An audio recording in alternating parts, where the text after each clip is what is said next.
திரு செந்தில்வேல், இங்கே ஒரு வார காலம் தொடர்ச்சியாக நிறைய விஷயங்களை பேசியிருக்கிறோம். களம் சார்ந்து, விமர்சனங்கள் சார்ந்து, விசாரணைகள் சார்ந்து. இப்போ நீதிமன்றம் சொல்லியிருப்பதையும் முதலமைச்சர் சொல்லியிருப்பதையும் எப்படி பார்க்குறீங்க? நிச்சயமாக அதற்கு முன்பாக ஒருவேளை நான் தப்பாக புரிஞ்சிருந்தேன்னா சகோதரர் மணி திருத்தட்டும், நான் கேட்டுக்கிறேன். உள்ளபடியே எனக்கு மணியினுடைய கருத்தை நான் முதல் முறையாக அவரோட உடன்படுறேன், அவரை பாராட்டுறேன், வாழ்த்துறேன். ஏன்னா அவர் முதல் முறையாக இந்த சம்பவம் நடந்த ஏற்கனவே பாராட்டிக்கணும். ஓகே, இது 2வது டைம் பாராட்டுறேன். என்னன்னா அவர் முதல் முறையாக மனம் திறந்து விஜய் இன்னைக்கு கண்டித்திருக்கிறார் இந்த சம்பவத்திற்காக. ஸோ விஜயின் மீது பொறுப்பு இருக்கிறது, விஜய் செய்தது தவறு என்று அவர் ஒரு விஜய்க்கு தன்னுடைய கண்டனங்களை முதல் முறையாக நியூஸ் 18 பதிவு செய்திருக்கிறார்.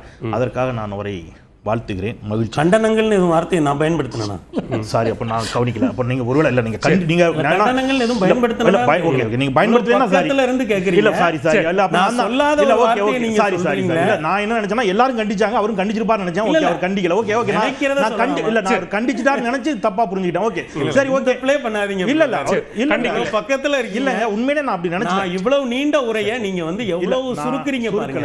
இல்ல என்னன்னா, எனக்கு நான் ரொம்ப மனம் திறந்து உரையாடுவோமா, தப்பா எடுத்துக்காத. இல்லை மனம் திறந்து உரையாடலாம் மணி, தப்பு இல்லை. அருமையான ஒரு வாதத்தை வைத்தார். பாஜகவோடு எனக்கு எல்லளவும் உடன்பாடு இல்லை. ஆனால் ஹெச் ராஜாவின் கருத்தில் முரண்படுறேன். அவர் நெறியாளராகாம பாத்துக்கங்க. அவர் திடீர்னு நெறியாளர் ஒன்றும் இல்லை, நான் தான் நெறியாளர். அவரும் நெறியாளர் தாங்க, அவரும் நெறியாளர் இருந்தவர்.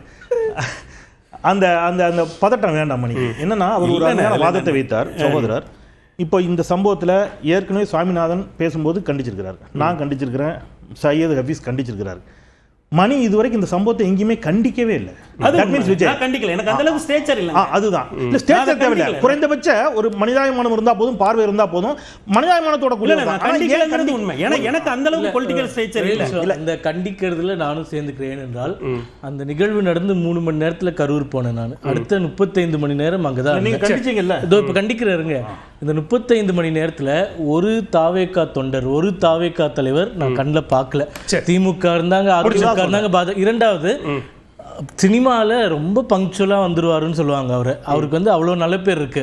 அப்போ மக்கள் கூடுகின்ற கூட்டத்துக்கு 7.5 மணி நேரம் தாமதமாக வந்தது இதற்கு காரணம் என்றால் அது மிகவும் கண்டிக்க வேண்டிய ஒரு விஷயம் தான். நான் அவர் கண்டிச்சிட்டார் நினைச்சேன். ஓகே, அவருடைய உரிமை. இப்போ கண்டென்ட்டுக்குள்ள வந்துடுறேன். Okay right. ஓகே, இப்போ என்னன்னா சகோதரர் எஸ்.ஜி. சூர்யா சொல்லின பொழுது விஜய் குறித்த நேரத்திற்கு வரல, திரைப்படத்திற்கு சரியாக போகிறார், அது கண்டிக்கத்தக்கதுன்னு சொன்னார். நான் பாராட்டுகிறேன். ஆனால் ஐயா ஹெச் ராஜாவுடைய கருத்து அதற்கு முற்றிலும் முரணாக இருக்கிறது. பிரச்சனையே 8:45 நாமக்கல் நிகழ்ச்சிக்கு 8:50 அவர் சென்னை விமான நிலையத்திலிருந்து கிளம்பினார் அப்படிங்கிறதான் பிரச்சனையே.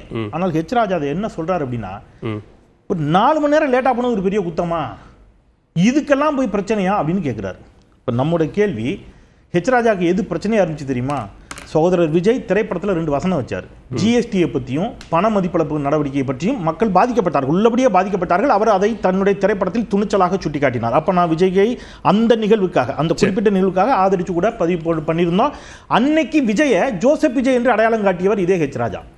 மக்கள் பிரச்சனையை பேசுகின்ற பொழுது விஜய் ஜோசப் விஜயாக தெரிகிறார். ஹெச் ராஜாவுக்கு 41 பேர் பலியாகி இருக்கிறார்கள்.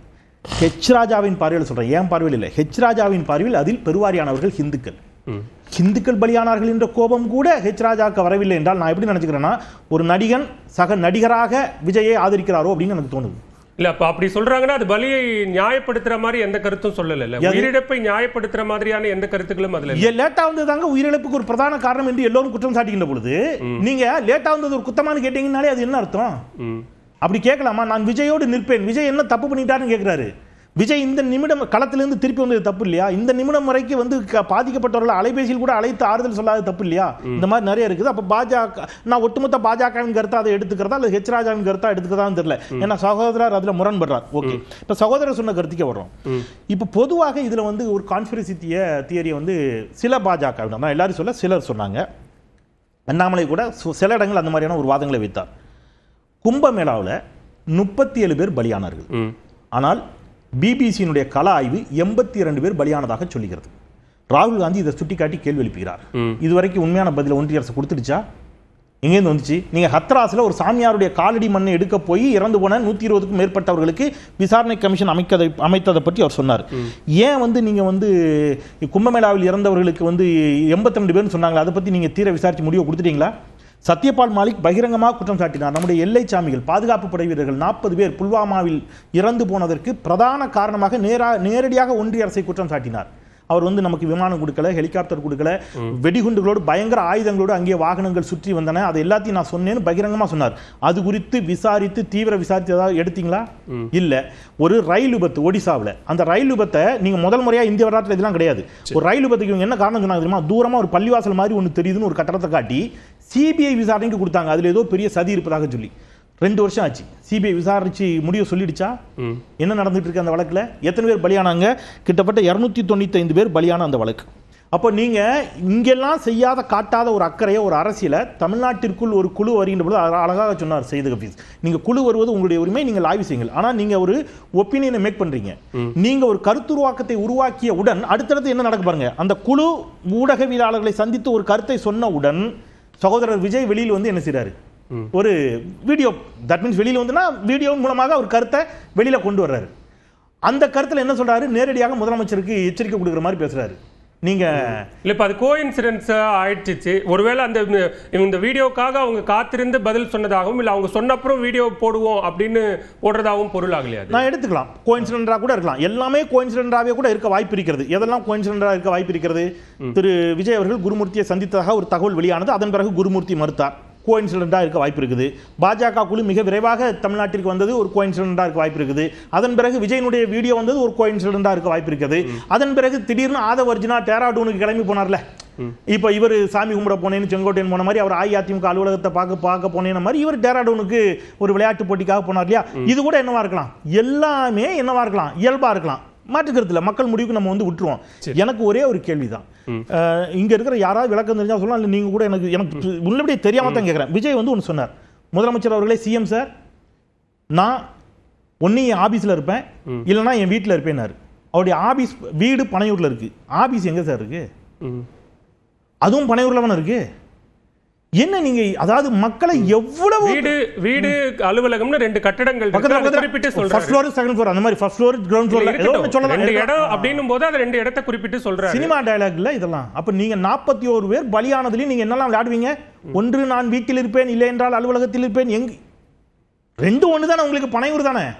இந்த 41 பேர் இறந்துருக்காங்கல்ல. இப்ப இவங்க குடும்பத்துக்காவது நேர்ல போய் ஆறுதல் சொல்லுவாரா? இல்ல 41 பேர் வந்து இப்ப 2ம் ஒண்ணுதான் அப்படிங்கிறது திரு செந்தில் அவர்களுடைய விமர்சனம். ஆனா அது ஃபேக்ட். அலுவலகம் வேற, வீடு வேற அப்படின்னு அவர் சொல்றதுனால 2 இடத்துல எங்கேயாவது ஒரு இடத்துல தான் நான் இருப்பேன் அப்படிங்கறத சொல்றேன். வச்சுக்கலாம் சார், தப்பு இல்ல. 2ம் பனையூர்ல இருக்கு, அந்த டோர் நம்பர்ல இருக்கு. மாடியும் கீழையுமா இருக்கலாம், அல்லது ஒரே இடமா இருக்கலாம், எப்படி வேணாலும் வச்சுக்கங்க.